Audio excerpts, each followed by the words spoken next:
Okay, so trading the FTSE. What are requirements for a company to join FTSE 100? Well, it's a matter of market capitalisation. So how big is the company? The FTSE 100 is an index of 100 shares, and it's really but that sort of goes from, if we look at sort of like the bottom end, that's where the changes are going to happen. So if you're 90th in the FTSE down to 111th in the FTSE, you can come in and out of the index. And once a share goes above 90th position, so looking at its market capitalisation, so that's the number of shares out there outstanding times the price of those shares, then it's eligible to go into the FTSE 100. So that's really the bottom line. There are other factors as well, but that's the main one to consider. Are the FTSE, Dow Jones, S&P 500 and other major financial indices calculated the same way? If not, how are they differentiated? Yeah, there are some differences. The major indices now, and certainly sort of like the modern ones, tend to be capitalisation weighted. I mean, there are lots of different things that go into compiling an index and how you then weight those stocks in it. But the two main are sort of price weighted or capitalisation weighted. And this is sort of like the big thing that people talk about when they're talking about sort of, does the Dow Jones, for instance, represent the US market better than the S&P or vice versa? And the Dow Jones only looks at 30 stocks, the S&P 500 looks at 500 stocks. So you'd say, on the face of it, well, the S&P is a much broader, more comprehensive look at the US stock market, and it is. But nevertheless, the Dow Jones Industrial Average is 120 years old.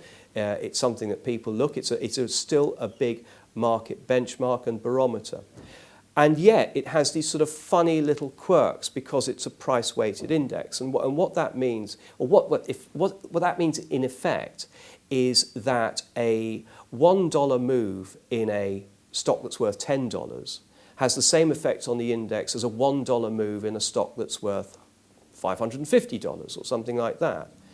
And it also, so that's one thing, that's price, but it also means that you could have a $1 move on a big market cap company having the same effect as a $1 move on a small market cap company. So that's price weighted.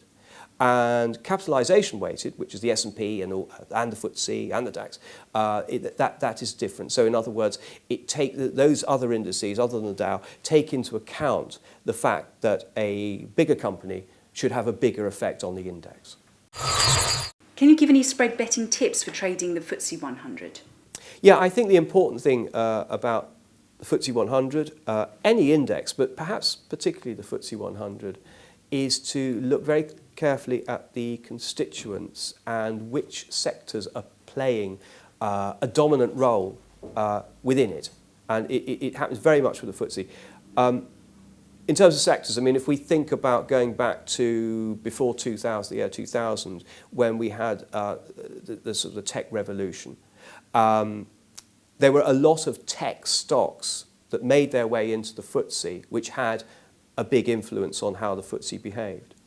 More recently, we've had banks, and then again we've had miners. And certainly of late, the miners have been very much in the news because they dominated the FTSE on the way up, and then they've played a big part in the FTSE declining. And in fact, as we look at sort of like the major indices at the moment, we've got the S&P just about 1% from its all-time high, the Dow about 2% from its all-time high. The FTSE, I don't know, it's quite away from its all-time high, perhaps sort of 8% or something like that, because of this weighting of miners. So that's really a big thing, I'd say, about when you're considering trading the FTSE. Think about the constituents. The second thing is also be aware that companies in the FTSE 100 are, by and large, the biggest weighting is multinationals. So in other words, they're not just UK focused. If you want to take a view on what's going to happen to the UK and express that through trading on UK stocks, the FTSE 100 isn't the best way of doing it. So if you want an index which is more domestically focused, then maybe the FTSE 250, so that's the next 250 largest stocks, is possibly one, because you're going to get a much bigger mix of companies that are working based, operating in the UK.